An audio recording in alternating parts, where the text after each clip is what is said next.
श्री ठाकुर जी के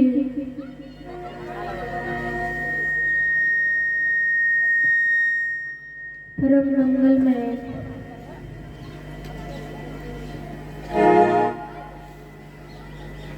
नाम का कथा का श्रीमद् भागवत जी के आश्रय से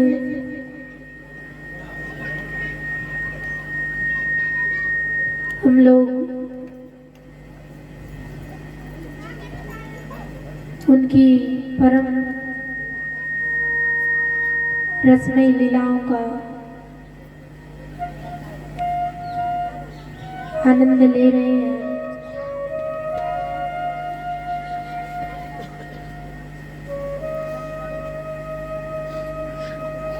उनके ही आश्रय में, उनके ही स्वरूप श्रीमद् भागवत का आश्रय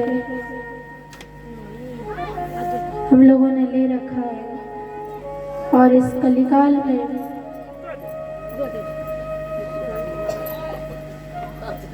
जीव कल्याण का श्रीमद् भागवत से श्रेष्ठ कोई दूसरा साधन नहीं है। इसलिए महात्म्य में ही श्रीमद् भागवत जी के बारे में लिखा है, सदा सेव्या श्रीमद् भागवती कथा यस्या श्रवण मात्रेण हरिश्चित्तम समाश्रये। सदा सर्वदा श्रीमद् भागवत के रस का आस्वादन करते रहो, रस को पीते रहो।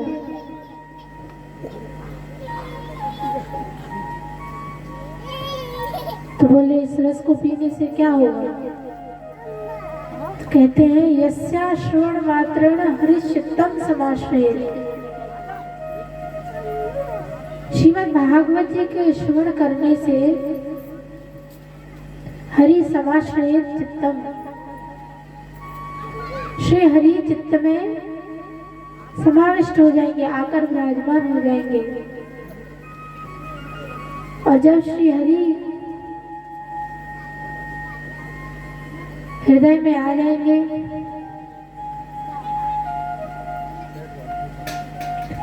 तो फिर हृदय की सारी गंदगियां, अहंता ममता रूपी जो हृदय पर काई लगी हुई है, वो सब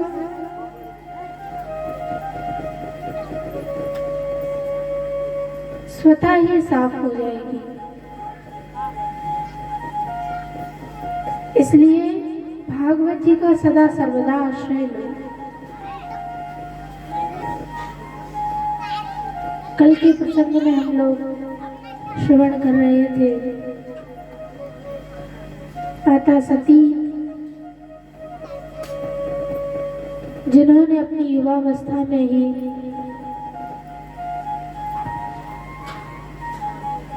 योगाग्नि से अपने शरीर को दग्ध कर दिया।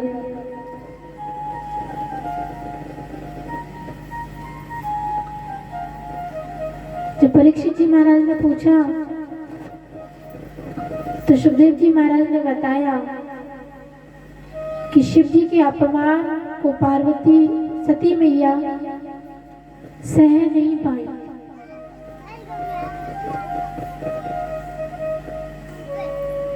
और उन्होंने अपने शरीर को योगाग्नि में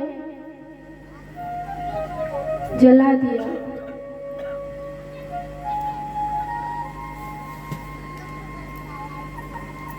जब भगवान शंकर को पता चला है कि देवी सती ने अपने देह को भस्म कर दिया है, दक्ष ने उनका सम्मान नहीं किया, तो भगवान को बड़ा क्रोध हुआ। भगवान ने अपने सिर की एक जटा उखाड़ी और धरती पर पटकी है। उससे वीरभद्र नाम का एक गढ़ उत्पन्न हुआ। शिव जी की आज्ञा के अनुसार उसने जाकर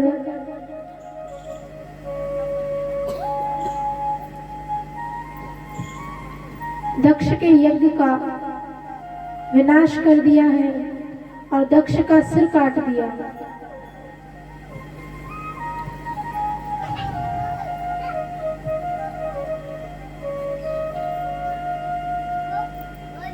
सभी जितने भी वहां देवता थे सभी का अंग भंग कर दिया। सभी दक्ष जी को लेकर ब्रह्मा जी की शरण में गए। त्राहिमाम पितामह हमारी रक्षा करें। ब्रह्मा जी ने कहा,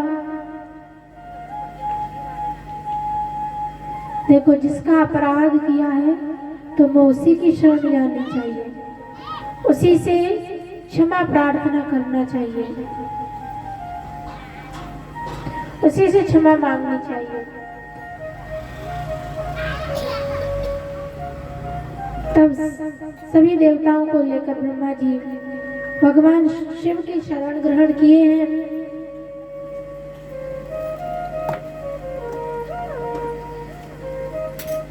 शिव जी की शरण ग्रहण करने से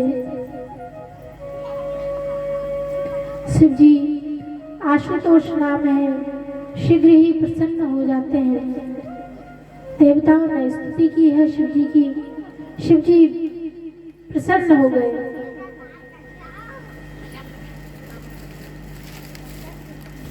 और प्रसन्न होकर शिव जी ने सभी देवताओं को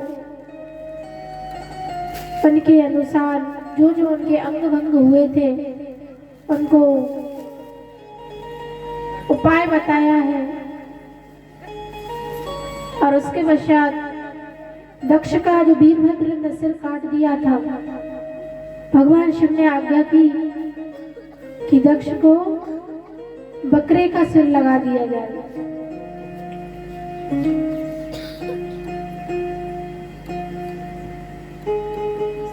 सभी देवताओं ने भगवान शिव की आज्ञा को स्वीकार करके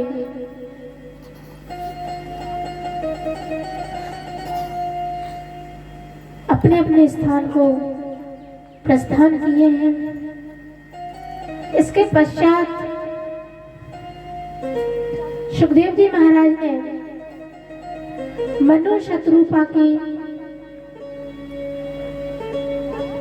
छोटे पुत्र महाराज उत्तानपाद के चरित्र का वर्णन किया है। महाराज उत्तानपाद राजा थे। इनकी दो रानियां थी, एक का नाम सुनीति था और दूसरी का नाम सुरुचि था।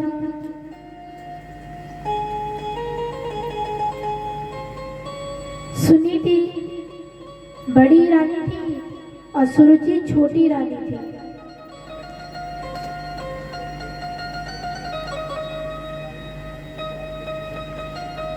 लेकिन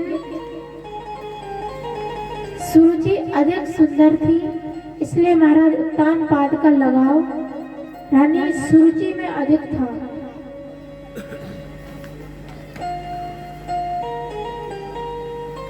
दोनों ही रानियों के एक एक पुत्र था। महारानी सुनीति का पुत्र था ध्रुव और महारानी सुरुचि का पुत्र था उत्तम। महारानी सुनीति बड़ी भक्त थी और जैसी महारानी सुनीति भक्त थी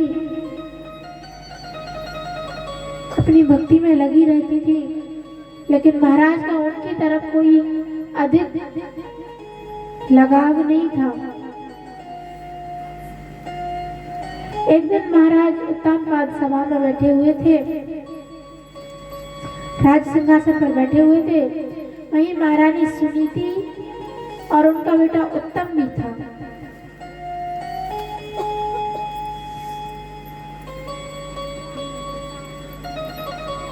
महाराज उसको खिला रहे थे तो ध्रुव जी छोटे से बालक दौड़ते हुए गए, पिताजी पिताजी कहकर महाराज उत्तानपाद की गोद में बैठने लगे। और जैसे ही उनकी गोद में बैठने के लिए उद्यत हुए, उसी समय रानी सुरुचि ने उनको हाथ पकड़कर नीचे झटक दिया। अरे मूर्ख बालक, तू महाराज की गोद में बैठना चाहता है? अरे तेरे इतने सौभाग्य नहीं है, इतना तेरा भाग्य नहीं है कि तू महाराज की गोद में बैठने के योग्य हो। महाराज की गोद में वही बैठेगा जिसने मेरे गर्भ से जन्म लिया। इसलिए मैं तुझसे कहती हूँ, जा भगवान का तप कर और भगवान से वरदान मांग। क्या वरदान मांग? कि मेरा जन्म महारानी सुरुचि के गर्भ से हो। क्षत्रिय बालक है ध्रुव जी महाराज। अहंकार में ठेस लगी ध्रुव जी महाराज और भागे भागे वहां से अपनी माँ के पास आए और बड़े जोर जोर से रोने लगे। क्षत्रिय स्वभाव बहुत कठोर स्वभाव होता है। अपमान, क्षत्रियों ने अपने अपमान के पीछे कितने युद्ध लड़े हैं।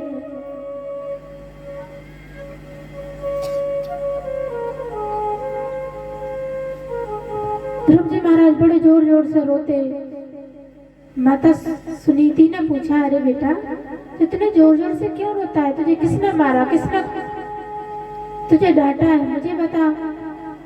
लेकिन ध्रुव जी महाराज इतने क्रोध में हैं, इतने रो रहे हैं और छोटे से ध्रुव जी महाराज 5 साल के बालक हैं। लेकिन ध्रुव जी महाराज रोने के कारण उनका गला रुका हुआ है, मुख से शब्द नहीं निकलते। तब आसपास में खेल रहे बालकों ने कहा, महारानी इनकी माँ ने इनको महाराज की गोद में जाने से रोक दिया, इनकी सौतेली माँ ने। इसलिए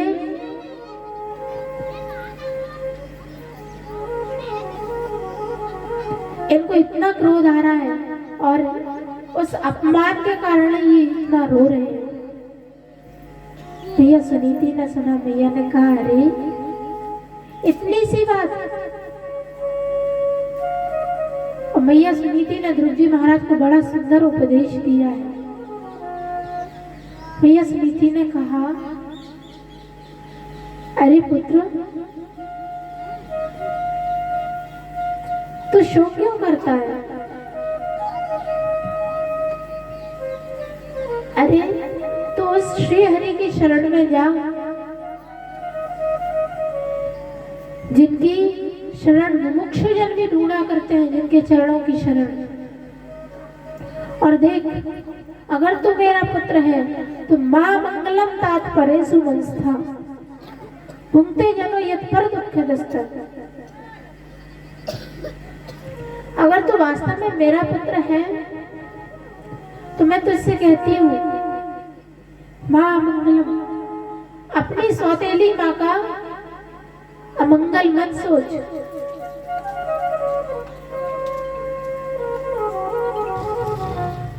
अभी कोई हमारे बालक को मारे, किसी मैया के बालक को मारे, तो मैया कहेगी अरे तुझे एक चांटा मारा तो तुझे 4 मार के आने चाहिए। और अगर बच्चा भी नहीं मार पाएगा तो मैया ही लड़ने पहुंच जाएगी। इसलिए संसार में 3.5 माताएं बहुत प्रसिद्ध है। संसार में 3.5 माताएं हुई हैं जिन्होंने वस्तुतः अपने संतान को भगवत भक्ति में सन्मार्ग में लगा दिया। कौन कौन सी?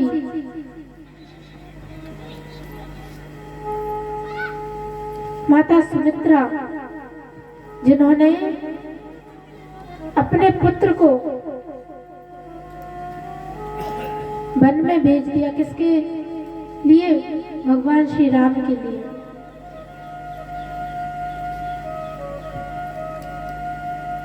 माता सुनीति कितनी सुंदर शिक्षा दे रही है।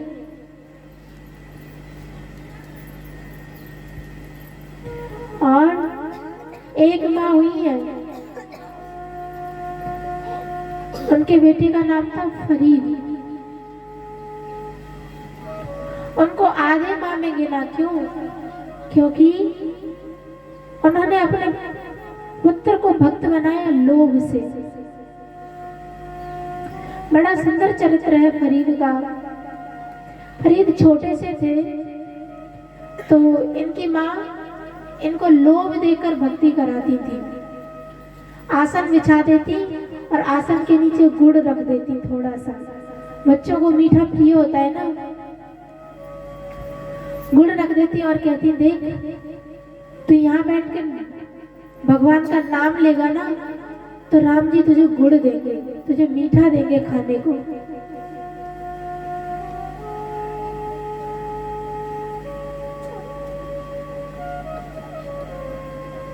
तो छोटे बालक को मीठा का बहुत लोभ होता है तो वो बैठ जाता और जब उठता तो मैया कहती देख आसन के नीचे राम जी ने तेरे लिए गुड़ रखा होगा। फरीद उठते तो उसके नीचे से उनको गुड़ मिलता। फरीद बड़े खुश रहते। अब नित्य नियम बन गया कि फरीद जी भजन करते और भजन करके उठते मैया पहले से ही आसन के नीचे गुड़ रख देती तो गुड़ ले लेते और बड़े प्रसन्न होते। देखो मैं राम जी का नाम जप करता हूँ तो राम जी मुझे गुड़ देते हैं। धीरे धीरे फरीद को उस नाम में रस आने लगा और ऐसा रस आने लगा कि एक स्थिति वो हो गई कि फरीद अब दिन दिन भर भजन करते रहते। एक बार बैठ जाते आसन पर उन्हें वो नाम ही इतना मीठा लगता कि वो पूरे पूरे दिन उसी आसन पर भजन करते रहते। एक दिन मैया ने जो गुड़ रखा था फरीद उस दिन भजन करके उठे और उस दिन फरीद ने अपने आसन के नीचे से गुड़ नहीं लिया। मैया ने कहा अरे फरीद आज तुझे राम जी ने गुड़ नहीं दिया। तो फरीद ने कहा मैया अब इस गुड़ में मुझे मिठास नहीं लगती क्योंकि अब तो मुझे सच्ची मिठास इस नाम में आ गई है। जिस दिन नाम में रस आने लगेगा, नाम मीठा लगने लगेगा, उस दिन इस संसार का कोई पदार्थ, कोई मीठी वस्तु आपको मीठी नहीं लगेगी क्योंकि नाम जितना मीठा हो सकता है उससे मीठा संसार में कुछ नहीं हो सकता। और मिश्री से मीठो नाम हमारी राधा रानी को मिश्री से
बाधा कट जाती। हाँ, राधा राधा रटने से सब बाधा कट जाती। श्री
शिव शंकर सनिकादिक ध्यान करें। ब्रह्मा विष्णु शिव सनिकादिक ब्रह्मा विष्णु शिव शंकर सनिकादिक ध्यान करें। ब्रह्मा विष्णु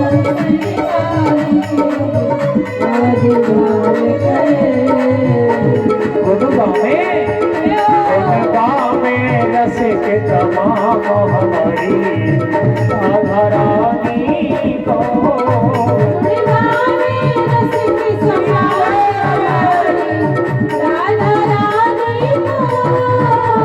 मिश्री स्वामी को नाम हमारी राधा रानी को मिश्री स्वामी को नाम हमारी राधा रानी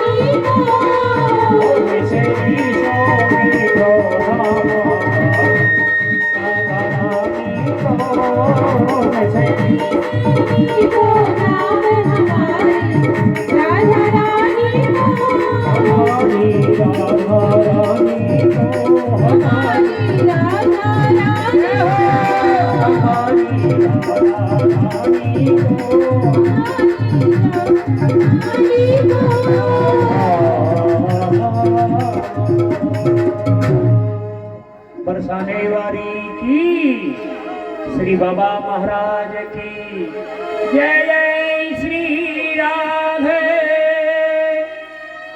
जय जय श्री राधे।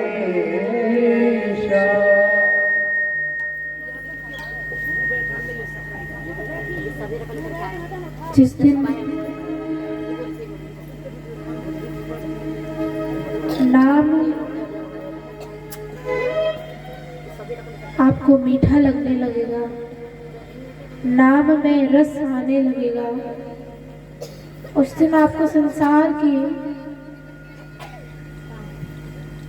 किसी भी पदार्थ में रस नहीं आएगा।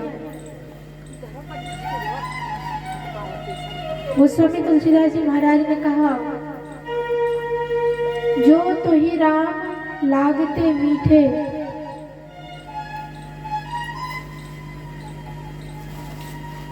तो नवरस सठ रस रस अनरस होए जाते सब सीठे। जिस दिन तुझे श्री राम मीठे लगने लग जाएंगे, भगवान का नाम मीठा लगने लग जाएगा, उस दिन दुनिया में जितने व्यंजन है ना, जितने प्रकार के भोजन हैं, उनमें तुम्हें अरुचि हो जाएगी, उनमें तुम्हें स्वाद नहीं आएगा।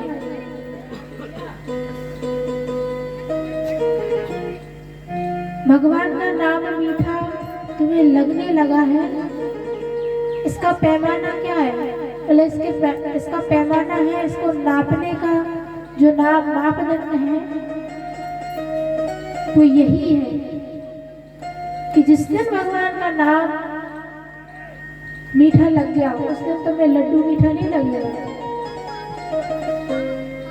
अभी हमारी स्थिति क्या है? हमें लड्डू भी अच्छा लगता है, हमें तीखा भी अच्छा लगता है, हमें रोटी भी अच्छी लगती है, सब प्रकार का भोजन हमें अच्छा लगता है। इसका तात्पर्य अभी हमें नाम में वो मिठास नहीं आई जो फरीद को आई थी। फरीद ने अपनी माँ से कहा, माँ अब मुझे ये गुड़ मीठा नहीं लगता, अब तो मुझे सच्चा रस इस नाम में आ गया है। और तीसरी माँ हुई है मदालसा जी, जिन्होंने प्रतिज्ञा की थी कि मेरे गर्भ में अगर कोई संतान आई तो उसको इसके पश्चात किसी माँ के गर्भ में नहीं जाने दूंगी। आप जानते हैं, जब पुत्र संतान उत्पन्न होती है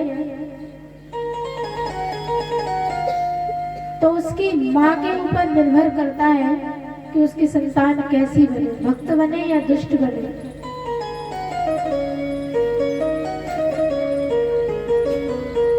माँ उसको जैसे संस्कार देगी, बच्चे वैसे बनेंगे।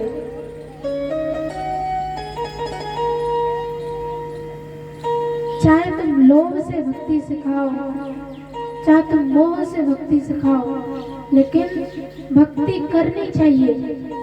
इसलिए भागवत जी के द्वितीय स्कंद में कहा, अकामः सर्व कामवा मोक्ष कामदारधि। आप सभी कामनाओं से ग्रसित हैं, लेकिन फिर भी किसी की शरण मत जाओ। जाना है तो भगवान की शरण में जाओ, क्योंकि संसार में आप किसी की भी शरण में जाओगे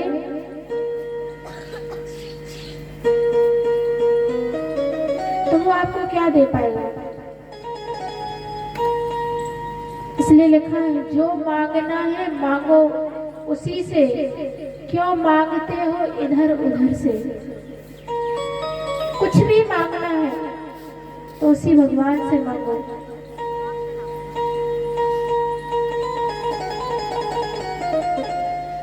राजा हो चाहे हो बादशाह, सब मांगते हैं उसी के दर से। आप राजा के सामने हाथ फैला रहे हैं, लेकिन जो राजा के पास भी कहां से आ रहा है? राजा के पास भी तो कहीं से आ रहा होगा ना। राजा के पास भी जहां से आ रहा है आप वहां मांगिए। संसार में किसी के सामने हाथ फैलाने से क्या फायदा? तो माताओं को अपने बच्चों पर विशेष ध्यान रखना चाहिए। अपने छोटे छोटे बच्चों से कहें कि जब तक तू 5 माला जप नहीं कर लेगा तब तक तुझे रोटी नहीं मिलेगी।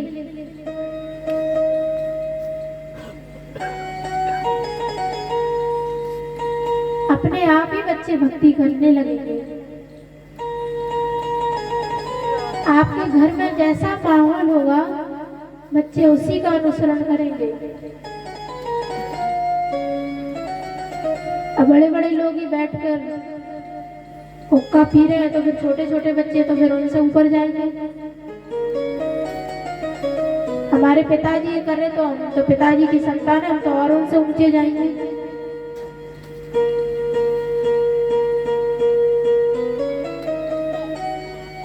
तो संस्कार बच्चों के घर से ही बनते हैं। आगे आप ध्रुव जी महाराज का चरित्र में देखेंगे।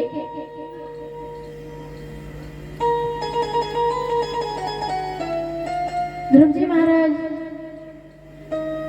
अपनी माता के बाघ बाणों से विधकर क्षत्रिय स्वभाववश बहुत बुरा लगा गुरु जी महाराज को। ऐसे मेरी सौतेली माँ ने मेरा अपमान कैसे कर दिया। माँ के पास रोते हुए गए। माँ ने कहा बेटा तो अपनी सौतेली माँ का बुरा मत मान,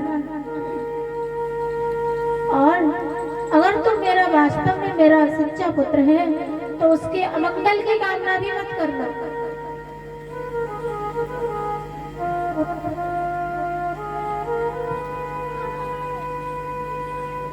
मुमुक्षु भी मृग पदार्थ पद्धति, जिन भगवान के चरणों को मुमुक्षु जन भी चाहते हैं, तमेव वत्साश्रय वृत्त वत्सलम, उन वृत्त वत्सल भगवान की शरण में जा। तुम जी ने कहा भैया जब वो मुमुक्षु जनों के लिए भी अप्राप्त है, अगम्य है, तो वो मुझ छोटे से बालक को कैसे मिल जाएंगे। तो उन्होंने कहा वृत्त वत्सलम, वो अपने दासों पर बड़ी कृपा करते हैं, दया करते हैं। अगर कोई दीन बनकर उनकी शरण में चला जाए तो वो उन पर कृपा कर देते हैं। जो मुमुक्षुओं को नहीं मिलते वो अपने दासों को मिल जाते हैं। ध्रुव जी महाराज अपनी माँ का आदेश पाकर जंगल की ओर प्रस्थान कर दिए। छोटे से बालक हैं।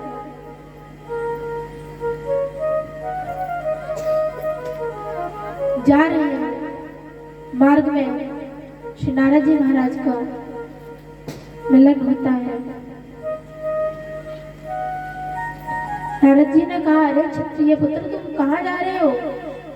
कहा मैं भगवान से मिलने जा रहा हूँ जो मुमुक्षुओं को भी अप्राप्त है। मेरी माँ ने कहा मैं उसे प्राप्त करके आऊंगा, और एक राज सिंहासन तो क्या, मैं अपने पिता से बड़ा राज सिंहासन प्राप्त करूंगा।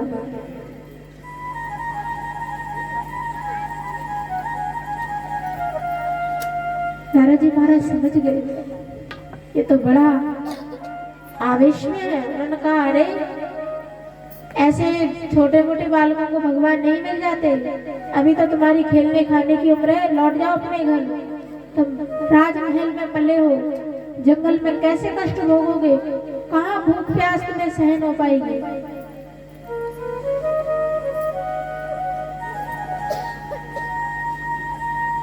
लेकिन ध्रुव जी महाराज ने कहा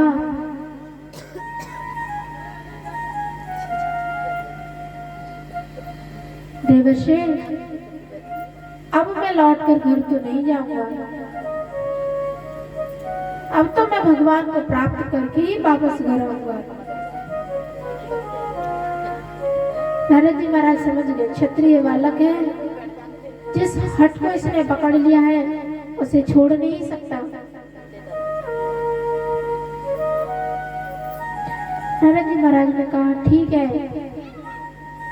यदि तुम नहीं लौट कर जा रहे हो, भगवत प्राप्ति का हृदय में सच्चा संकल्प कर लिया है, तो जाओ। मैं तुम्हें मंत्र देता हूँ, ओम नमो भगवते वासुदेवाय। द्वादशाक्षर मंत्र श्री नारद जी महाराज ने ध्रुव जी महाराज को दिया है।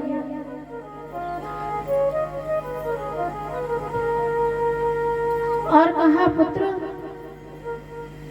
पुण्यम मधुवनम यत्र सानिध्यम नित्यदाहरे, तुम उस पुण्य वन मधुवन में चले जाओ जहाँ सानिध्यम नित्यदाहरे, जहाँ श्रीहरि का नित्य सानिध्य है।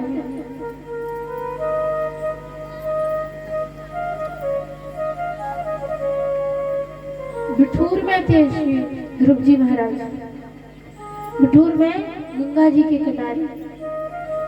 लेकिन श्री नारद जी महाराज ने उनको भेजा कहाँ, मधुबन में। मधुबन यहाँ मथुरा के पास में ही है। अभी भी ध्रुव जी का टीला है जहाँ पर उन्होंने तप किया था। तो क्यों भेजा,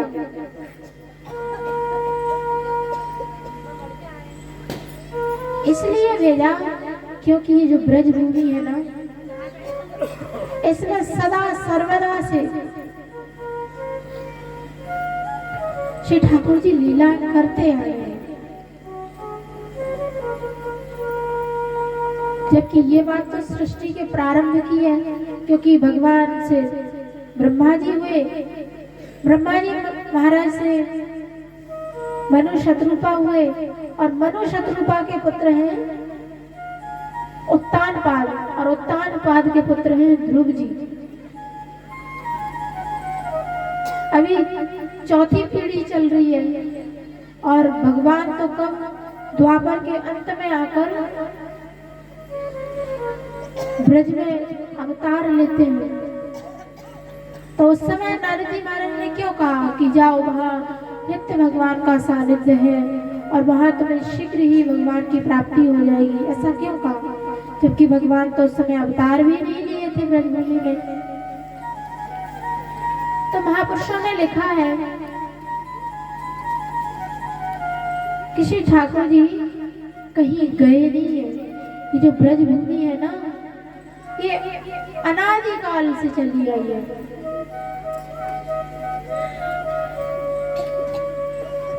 और इसमें अनादिकाल से राधा माधव युगल सरकार लीलाएं करते आए हैं और आज भी कर रहे हैं। जो योग्य है ना, जिनमें योग्यता है, जिनके जीवन में भजन है, आज भी उन महापुरुषों को श्री ठाकुर जी की लीलाएं दिखाई देती हैं। आज भी आप वृंदावन में, निधिवन में सुन लीजिए, आपको कई घटनाएं सुनने में आएंगी कि भगवान आज भी वहाँ रास करते हैं, महाराज करते हैं। कई लोगों को उसका अनुभव हुआ। बरसाने में आप चले जाइए, आपको उसी द्वापर में जो श्री ठाकुर जी ने लीला की, आज भी आपको उसकी अनुभूति होगी और महापुरुषों को उनके दर्शन भी होते हैं। तो ध्रुव जी महाराज से नारद जी महाराज ने कहा, जाओ उस पुण्यवन मधुबन में चले जाओ, जहां पर श्री हरि का नित्य सानिध्य है। आप जानते हैं ब्रज में ही आकर बड़े बड़े संत लोग भजन क्यों करते हैं? क्योंकि ये नित्य सिद्ध भूमि है।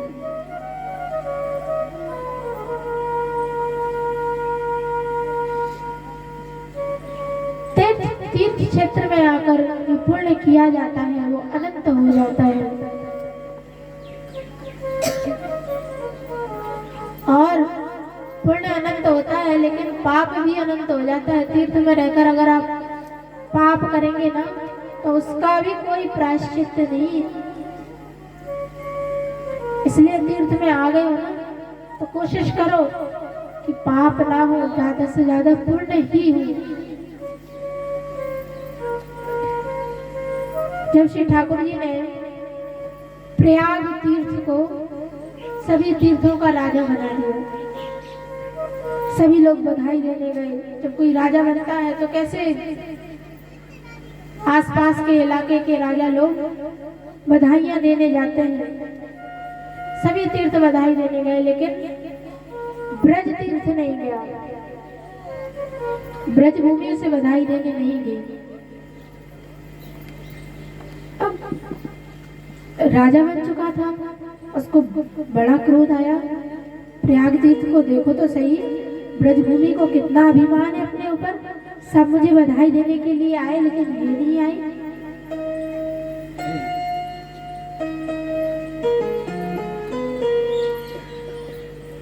तो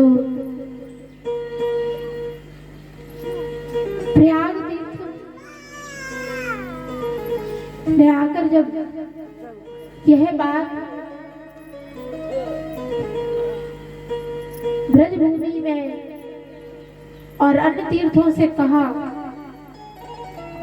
तो भगवान ने कहा, अरे प्रयाग, तुम्हें इतना अभिमान करने की आवश्यकता नहीं है, क्योंकि मैंने तुम्हें तीर्थों का राजा बनाया है, अपने घर का राजा नहीं बनाया। ये जो ब्रजभूमि है ना, ये मेरा नित्य घर है। और इस घर का राजा मैंने तुम्हें नहीं बनाया, मैंने तीर्थों का राजा बनाया है। ऐसी भूमि है, इसलिए रसिक महापुरुष जन ब्रज भूमि छोड़कर नहीं जाते। हमारे पूज्य बाबा महाराज हैं, आज उनको 70-75 वर्ष हो गए हैं बरसाने में निवास करते हुए। उनका जन्म स्थल प्रयाग तीर्थ ही है। प्रयाग तीर्थ में आपका जन्म हुआ। बहुत अल्पायु में आपने संपूर्ण विद्याओं का अध्ययन कर लिया। संगीत में आप पारंगत, शास्त्रों में आप पारंगत, अन्य क्षेत्रों में जो कलाएं हैं सब में बाबा महाराज पारंगत है। 16 वर्ष की सुकुमार सी अवस्था में बाबा महाराज ने घर का त्याग कर दिया, जबकि बाबा महाराज अपने पिताजी की इकलौती संतान, इकलौते पुत्र थे।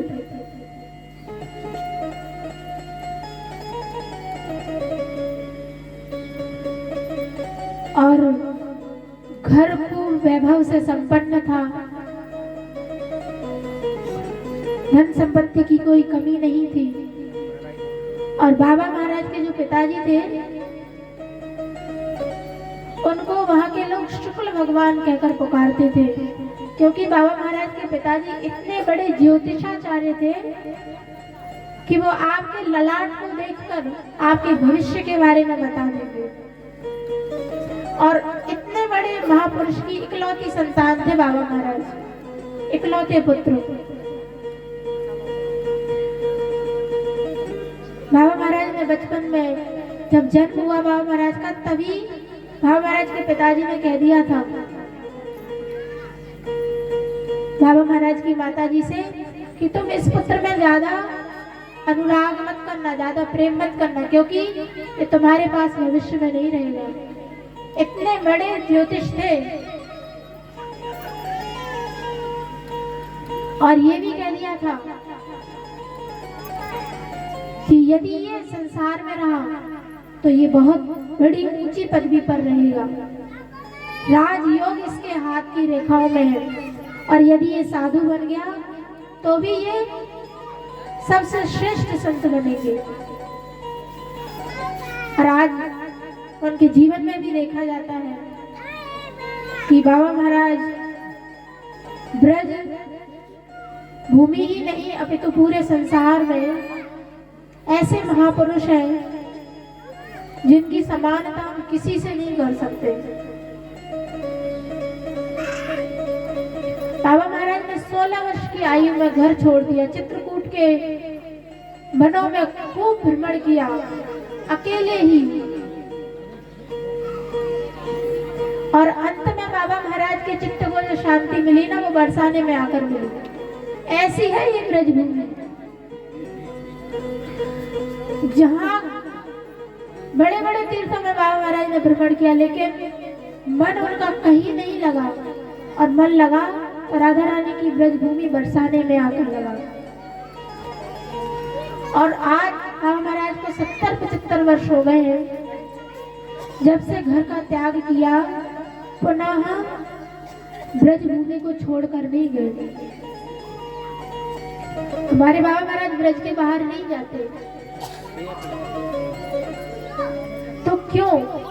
क्योंकि नित्यम सानिध्यदाहरे, सानिध्यम नित्यदाहरे। इस ब्रज भूमि में श्री ठाकुर जी का नित्य सन्निधि है, नित्य उनकी अनुभूति होती है। और आज आप देख लीजिए, हमारे बाबा महाराज की कृपा से बरसाने में विश्व की सबसे बड़ी गौशाला, जिसमें 60 से 65 हजार गौवंश पल रहा है, 60 से 65 हजार। और आप सुनेंगे तो आपको आश्चर्य होगा, प्रतिदिन का जो खर्च है गौशाला का, वो 30 से 35 लाख का खर्च है प्रतिदिन का।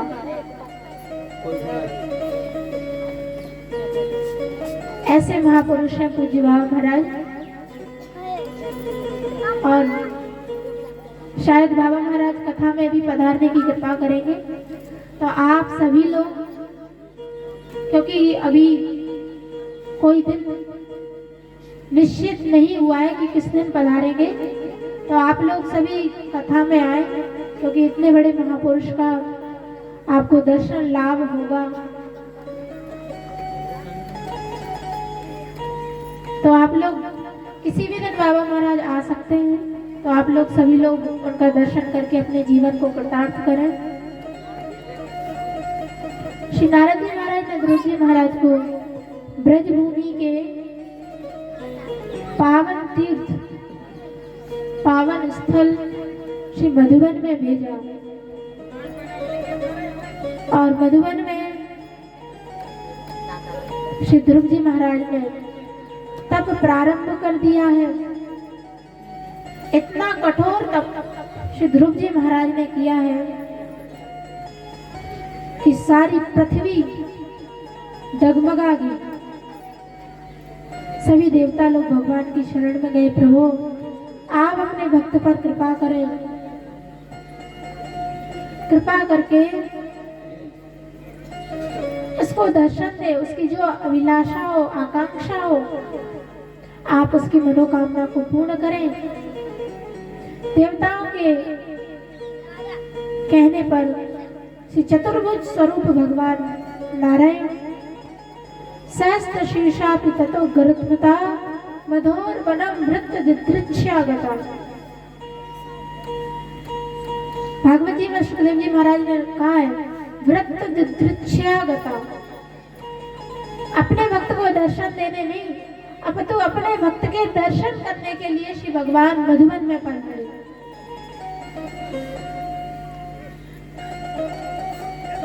ऐसे दयालु है भगवान।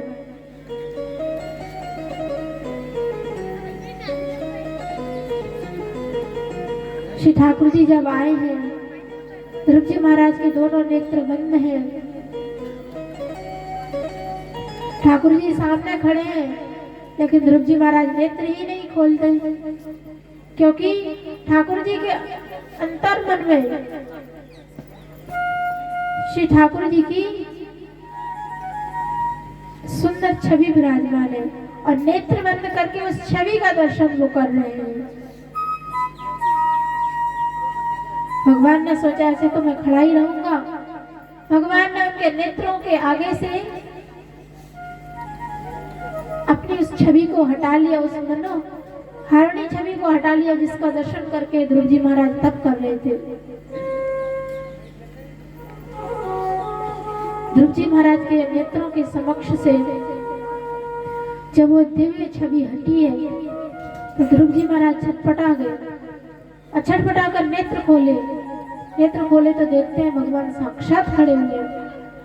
ध्रुव जी महाराज छोटे से बालक हैं, अब वो क्या जाने स्तुति कैसे करते हैं भगवान से, कैसे भगवान के दर्शन करते हैं। ध्रुव जी महाराज चिपक गए, जैसे छोटा सा बालक अपनी माँ से कैसे चिपक जाता है। ध्रुव जी महाराज ऐसे भगवान से लिपट गए। वो तो ऐसे ही प्रेम करना समझते थे, माँ उनको गोद में ले लेती थी, चुंबन करती थी और एक टंक जैसे निहारती थी, उसी प्रकार श्री ध्रुव जी महाराज भगवान को कर रहे हैं। कभी भगवान के हाथ को चूमते हैं, कभी भगवान को देखने लगते हैं, स्तुति करना चाहते हैं, लेकिन स्तुति, अब पढ़े लिखे तो है नहीं, ध्रुव जी महाराज छोटे से हैं, अब स्तुति कैसे करें। भगवान अपने भक्त के हृदय की बात समझ गए। भगवान ने अपने शंख का स्पर्श श्री ध्रुव जी महाराज के कपोल से कराया है, गाल से कराया है।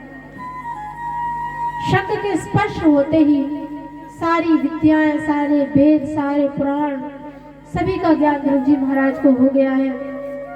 आप जानते हैं ध्रुव जी महाराज को कितने दिन में भगवान की प्राप्ति हुई थी? मात्र 6 महीने में। लगन की बात है। अगर सच्ची लगन आप में हो ना,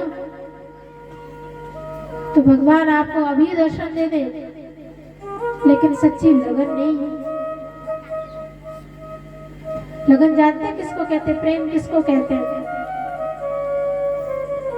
माँ है, अब माँ ने अपने पुत्र को भेजा है कहीं दूर, और पुत्र कहकर गया है, माँ मैं शाम तक आ जाऊंगा लौटकर। शाम हो गई, अब माँ को चिंता हुई, अभी तक बेटा लौट कर नहीं आया। और थोड़ा सा 1 आध घंटा बीता, और ज्यादा चिंता हुई। 2-4 घंटे और हो गए। माँ तो एकदम विकल हो जाती है कि भाई शाम की कहकर गया है और इतना समय हो गया अभी तक लौट कर नहीं आया।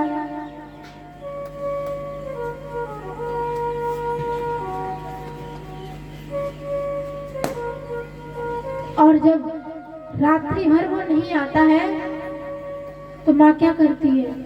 फोन लगवाती है, इधर उधर पूछवाती है, कहीं मेरे पुत्र को देखा है। जिस स्थान पर वो गया उस स्थान पर पता लगवाती है। इसको कहते हैं प्रेम। इतना भी प्रेम अगर हमारा भगवान में हो गया ना, तो भगवान हमें शीघ्र ही दर्शन दे देंगे। इतना प्रेम भी हमारा भगवान के प्रति नहीं है। कभी मन में यह विचार नहीं आया होगा कि भगवान हमें अभी तक मिले क्यों नहीं?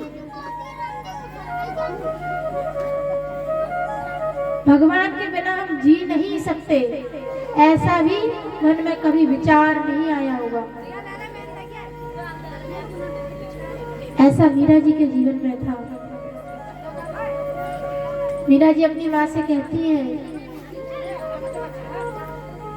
क्यों जीवरी माई हरि बिन।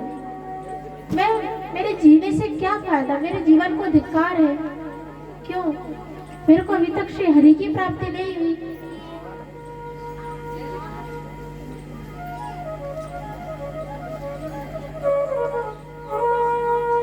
ऐसे जीने से मेरे क्या फायदा?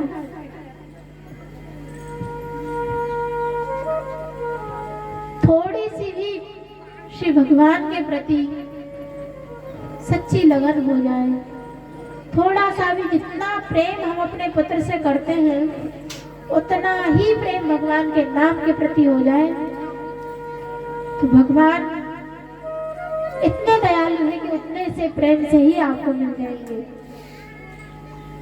अभी तो सुबह अपने काम धंधे छोड़कर फेरी में ही नहीं जाया जाता, जबकि ज्यादा से ज्यादा 15-20 मिनट की फेरी होगी।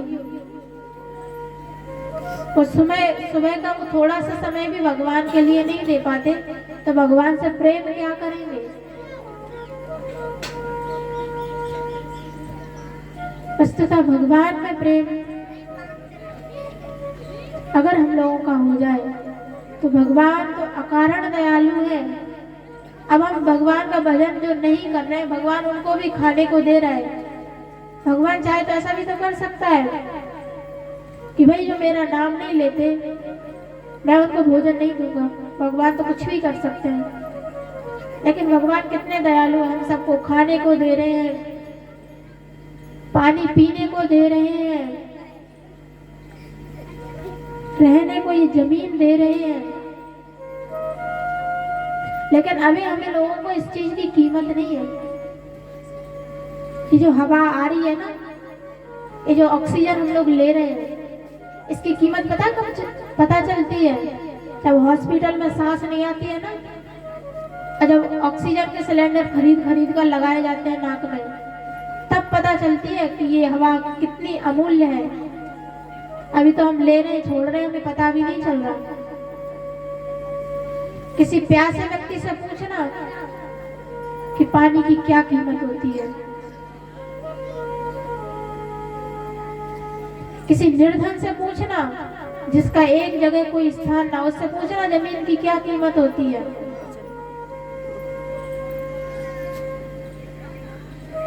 तो जिस भगवान का हम खा रहे हैं, क्या उस भगवान के लिए हम 15-20 मिनट भी नहीं दे सकते?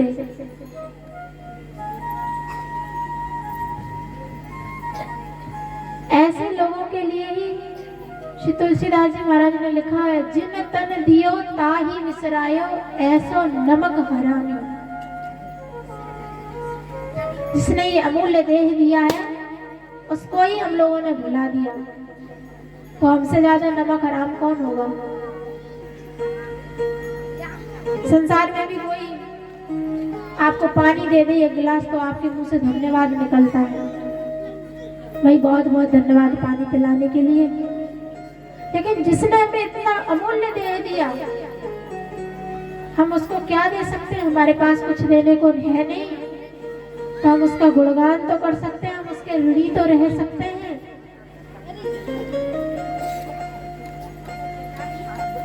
उसका ऋण चुकाने का एक ही उपाय है कि उसके गुणों का गान करें। पूरा दिन नहीं दे सकते तो सुबह सुबह फेरी के लिए तो टाइम निकाल ही लें।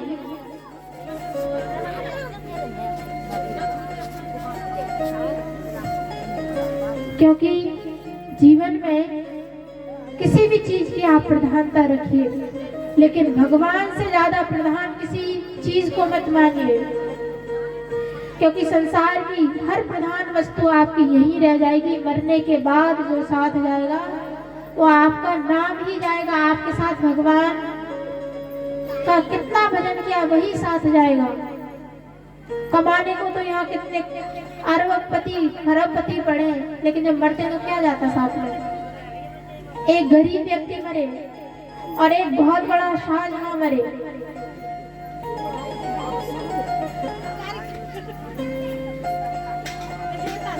तो दोनों के साथ क्या जाता है। क्या बहुत अमीर व्यक्ति अपने साथ पूरी संपत्ति बांध के ले जाता है मरने के बाद, और जो बहुत ज्यादा गरीब है क्या उसको जिस लकड़ी में जलाया जाता है तो क्या पैसे वाले को सोने में जलाते हैं। चाहे गरीब हो चाहे अमीर हो, मरने के बाद दोनों की एक स्थिति होनी है। अगर अच्छी स्थिति होगी तो वो भजन करने वाले की होगी, बाकी अमीर और गरीब की होगी। सिकंदर जब भारत में आया तो उसने कितना धन लूटा, अपार संपत्ति लूटी, लेकिन जब मर के गया तो उसके दोनों हाथ उसने ऐसे खुलवा दिए थे कि दुनिया के लोग देख ले कि मैं इतना बड़ा सिकंदर होकर मैंने इतना भ्रष्टाचार करके भारत का धन लूटा, लेकिन अंत में मरते समय मेरे दोनों हाथ खाली है, मैं कुछ नहीं ले जा पाया साथ में। तो जैसे ही उसकी अर्थी निकल रही थी, उसी समय एक संत मिल गए। संत ने कहा, अरे इसके हाथ ऐसे क्यों रख रखे हैं। तो बोले इसलिए क्योंकि सिकंदर ने कहा था कि मरने के बाद मैं खाली हाथ में जाऊंगा, खाली हाथ आया था। तो बोले अरे खाली हाथ कैसे जा रही है, अपने कर्म अपने साथ लेकर जा रहा है, खाली हाथ नहीं जा रहा। जीव खाली हाथ नहीं जाता, संसार की संपत्ति से खाली हाथ जाता है, लेकिन जो उसने कर्मों की कमाई की है वो अपने साथ लेकर जाता है। अच्छे कर्म करोगे तो अच्छे कर्मों को साथ लेकर जाओगे, और बुरे कर्म करोगे तो बुरे कर्मों को साथ लेकर जाओगे। इसलिए अपना पूरा दिन नहीं भगवान के भजन में दे सकते, और हम लोग इतना आग्रह भी नहीं कर सकते कि आप पूरा दिन भगवान के भजन में लगे रहो, क्योंकि आप लोगों पर तमाम काम होते हैं, खेत के होते हैं, अपने बच्चों के होते हैं। लेकिन इतना समय तो आप दे ही सकते हैं कि आप सभी लोग फेरी में जाया करें, प्रभात फेरी में जाया करें। थोड़ी देर की बात होती है, थोड़ा सा समय लगता है प्रभात फेरी में जाने में, भगवान का नाम लेने में।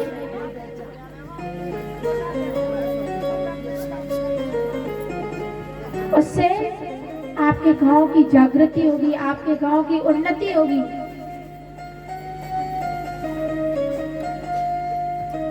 कितनी जगह है यहाँ तो एक फेरी भी ढंग से नहीं चलती है, कितनी जगह हमारे मान मंदिर के द्वारा प्रभात फेरियां चलाई गई हैं, वहाँ 4-4, 5-5 फेरियां चलती हैं।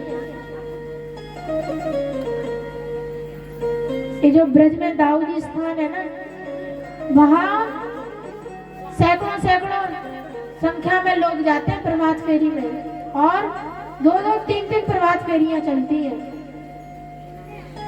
सुबह भी चलती, शाम को भी चलती है। अपने जीवन को धन्य बनाने का मात्र यही उपाय है कि श्री ठाकुर जी के नाम के आश्रित हो जाओ। जिस दिन उनके नाम के आश्रित हो जाओगे ना, आप खुद अपने जीवन में परिवर्तन देख लोगे।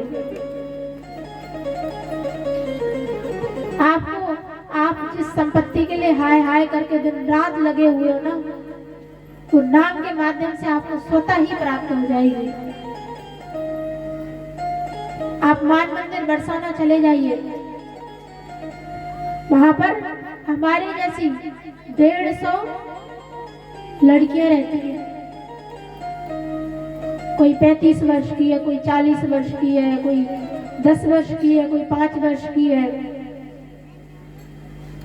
और ऐसे ही लड़कों के लिए गुरुकुल है, जिसमें छोटे से छोटे, बड़े से बड़े साधु रहते हैं। तो सब खर्च कहाँ से चल रहा है? हम लोग तो कोई खेत पे जाते नहीं है कमाने के लिए।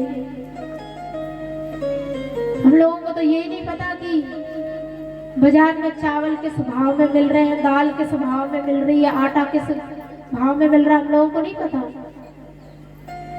लेकिन चल क्यों रहा है? उसका एक ही कारण है, भगवान नाम। मान मंदिर में आप जाएंगे ना, 24 घंटा आपको नाम सुनाई देगा। 24 घंटा नाम होता है। और वहां शाम को 6 से 8 बजे तक महारास होता है। आप जाएंगे तो आपको वही अनुभूति होगी। आपको ऐसा लगेगा जैसे आप उसी समय, उसी काल में पहुंच गए जब श्री कृष्ण अपनी गोपियों के साथ रास किया करते थे। तो ये सब कैसे संभव है? ये सब केवल भगवान नाम के द्वारा ही संभव है। वहां रोज हजारों भक्तों को भोजन दिया जाता है निःशुल्क। तो ये किसी की महिमा नहीं है। हमारे बाबा महाराज कहते हैं किसी की महिमा नहीं है, केवल नाम की महिमा है। आप नाम के आश्रित होकर तो देखिए, आपके जीवन में परिवर्तन अवश्य आ जाएगा।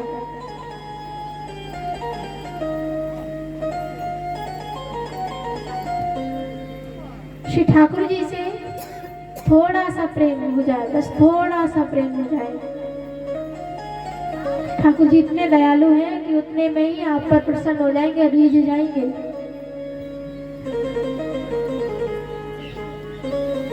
ध्रुव जी महाराज को मात्र 6 महीने में श्री ठाकुर जी की प्राप्ति हो गई। ध्रुव जी महाराज ने भगवान की स्तुति की है। स्तुति के पश्चात श्री ठाकुर जी ने उनको वरदान दिया है कि जाओ 36,000 वर्ष तक तुम राज्य करो और उसके बाद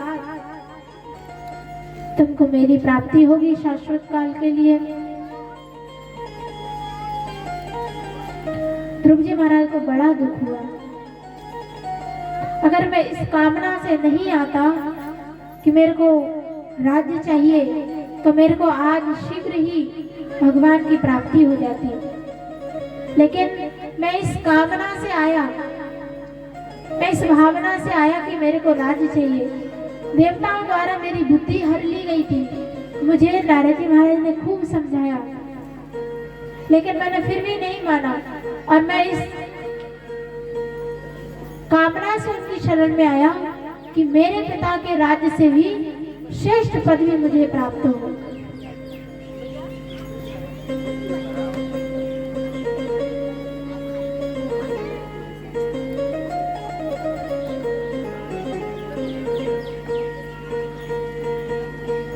ध्रुव जी महाराज को बड़े अपने ऊपर पश्चाताप हुआ है। उसके पश्चात ध्रुव जी महाराज अपने राज्य में आए हैं और ध्रुव जी महाराज के चरित्र में ही सुखदेव जी महाराज लिखते हैं कि ध्रुव जी महाराज को जब काल लेने आया,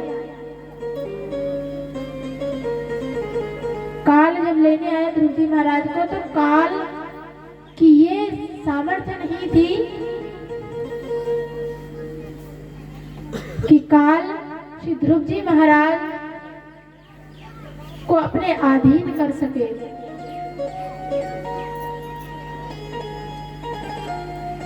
भक्त लोग भगवान के नाम के प्रभाव से काल पर भी विजय प्राप्त कर लेते हैं।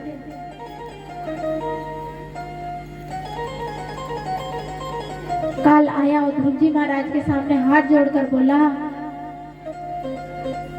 आप भगवदीय हैं, आप भगवत भक्त हैं, इसलिए मैं आपको अपने अधीन नहीं कर सकता, लेकिन एक संसार का नियम है कि संसार से जब कोई जाता है तो मेरे ही माध्यम से जाता है,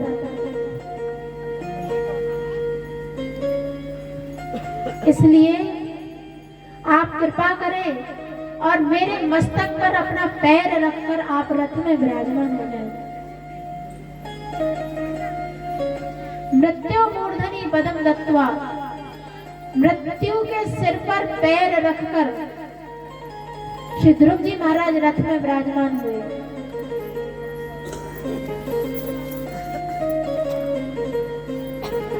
ये ध्रुव जी महाराज की महिमा नहीं है, ध्रुव जी महाराज ने जो श्री ठाकुर जी का आश्रय ग्रहण किया उसकी महिमा है।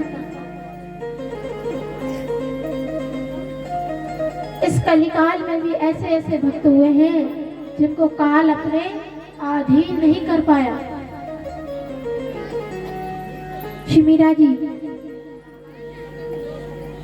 गाय गाय हरि के गुण निष्दिन, काल ब्याल सो बाची, मैं तो हरि रंग मीरा हरि रंग राची। मीरा जी ने कहा, मैंने श्री ठाकुर जी के गुणों को गा गा कर सुन सुन कर इस काल ब्याल को जीत लिया है। इसलिए जब आप जानते हैं मीरा जी कैसे संसार से गई,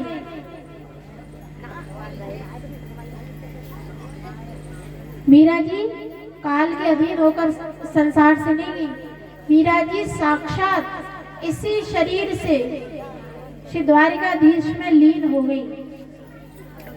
यह है भक्ति का चमत्कार। ध्रुव जी महाराज जब जाने लगे हैं रथ पर सवार होकर, तो ध्रुव जी महाराज को अपनी माँ की याद आई। माँ की इसलिए याद आई क्योंकि उनको वो पदवी दिलाने वाली उनकी माँ थी।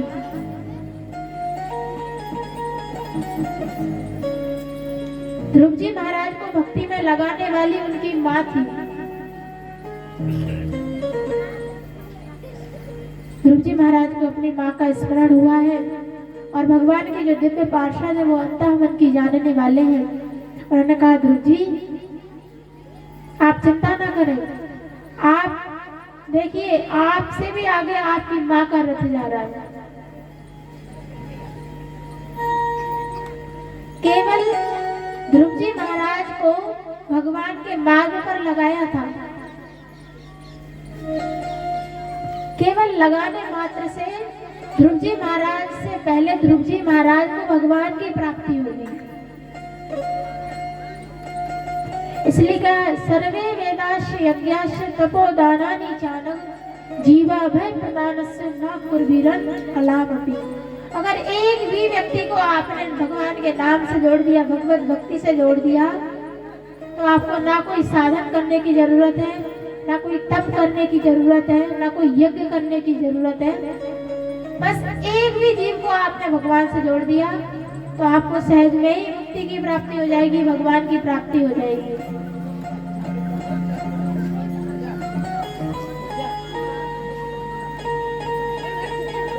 ध्रुव जी महाराज से पहले ध्रुव जी महाराज को भगवान की प्राप्ति हुई है। आगे ध्रुव जी महाराज के ही वंश में राजा अंग के पुत्र हुआ है वेद। बड़ा दुष्ट था, पूरे राज्य में यज्ञ समारोह बंद करा दिए। पूरी प्रजा से कहता मैं ही तुम्हारा भगवान हूँ, मुझे ही पूजो। इस संसार में यदि कोई भगवान है तो मैं ही हूँ, मेरे अलावा इस संसार में कोई भगवान नहीं है। जिसको यज्ञ करना है उसको तुरंत मरवा दिया जाए। साधु संतों पर खूब प्रचंड अत्याचार किए हैं। एक दिन ऋषियों ने शाप देकर उसको भस्म करा दिया है, उसको मार दिया है। लेकिन बिना राजा के प्रजा एकदम दुखी हो गई। राज्य में किसी प्रकार का प्रजा के ऊपर किसी प्रकार का कोई अत्याचार ना हो, इसलिए ऋषियों ने राजा भेन की ही भुजा को मथा है, उनके शरीर को मथा। तो उसमें से ही महाराज पृथु का, जो भगवान के ही अवतार है, श्री पृथु जी महाराज का अवतरण है। बोले श्री पृथु जी महाराज की जय हो। पृथु जी महाराज श्री ठाकुर जी के ही अवतार हैं।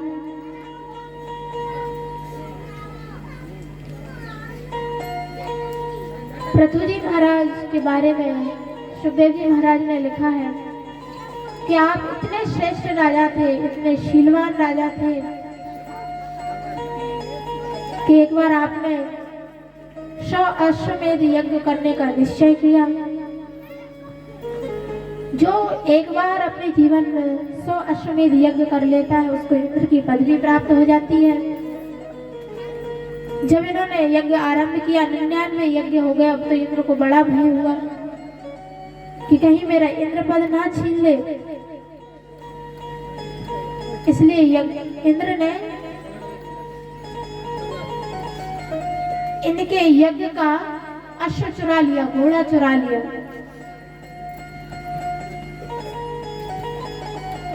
लेकिन श्री पृथु जी महाराज इतने शीलवान हैं, इतने दयावान हैं, उन्होंने इंद्र पर किसी प्रकार से क्रोध नहीं किया।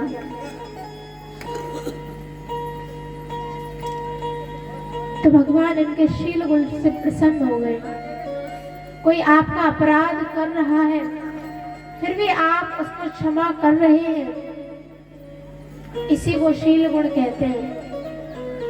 ऐसा नहीं कि भाई वो हमसे बहुत बड़ा है, उसने हमें पीट दिया, हमें चाटा मार दिया, हम उसका कुछ कर नहीं सकते, लेकिन मन में आक्रोश बना हुआ है, कभी हमारा दाव लगेगा तो हम भी बताएंगे तुझे, ऐसा मन में विचारना है। आप सामर्थ्यवान होकर भी उससे बदला नहीं ले रहे, आपके मन में किसी प्रकार का उसके प्रति द्वेष भाव नहीं है, उसको शील गुण कहते हैं। यदि शील गुण आपके जीवन में आ गया तो भगवान स्वतः ही आपको मिल जाएंगे। और वो शील गुण कब मिलेगा? जब आप नाम का आश्रय लेंगे। आप एक बार नाम का आश्रय ले लीजिए, आप में स्वतः ही सारे सद्गुण अपने आप ही आ जाएंगे। अलग से आपको किसी सद्गुण को लाने की आवश्यकता नहीं पड़ेगी।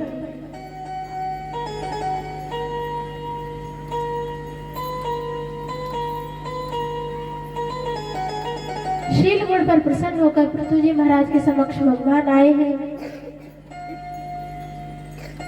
वरम ऋणीष्वतेहं गुणशील यंत्रतः, हे राजन, मैं तुम्हारे गुण और शील से बनकर तुम्हारे समक्ष आ गया हूँ। अब आप वरम च मत कंचन मांग रहे हो, अब आप मुझसे कोई वरदान मांग लीजिए। पृथु जी महाराज ने श्री भगवान से 1000 कान मांगे हैं। 1000 कान मांगने का तात्पर्य, मैं नित्य निरंतर आपकी लीलाओं को सुन सुनता ही रहूं। कभी मेरा मन आपकी लीलाओं को सुनने से अघाए ना, भरे ना।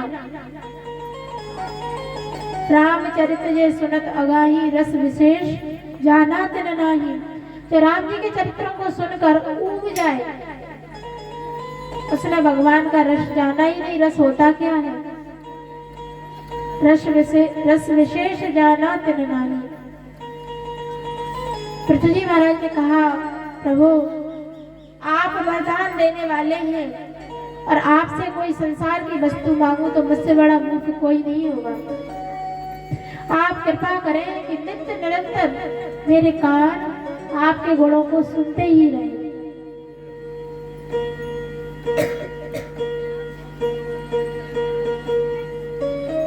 भगवान ने तथास्तु कहा। उसके पश्चात वरदान के स्वरूप श्री पृथ्वी जी महाराज के पास सनकादिक महापुरुष आए हैं और सनकादिक महापुरुषों से श्री पृथ्वी जी महाराज का बड़ा सुंदर सत्संग हुआ है। और उसके बाद पंचम स्कंध में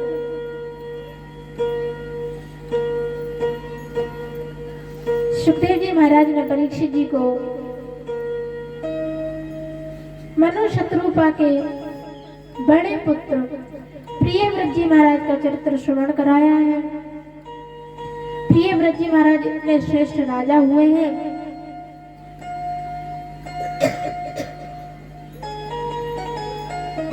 कि निरंतर श्री ठाकुर जी के ही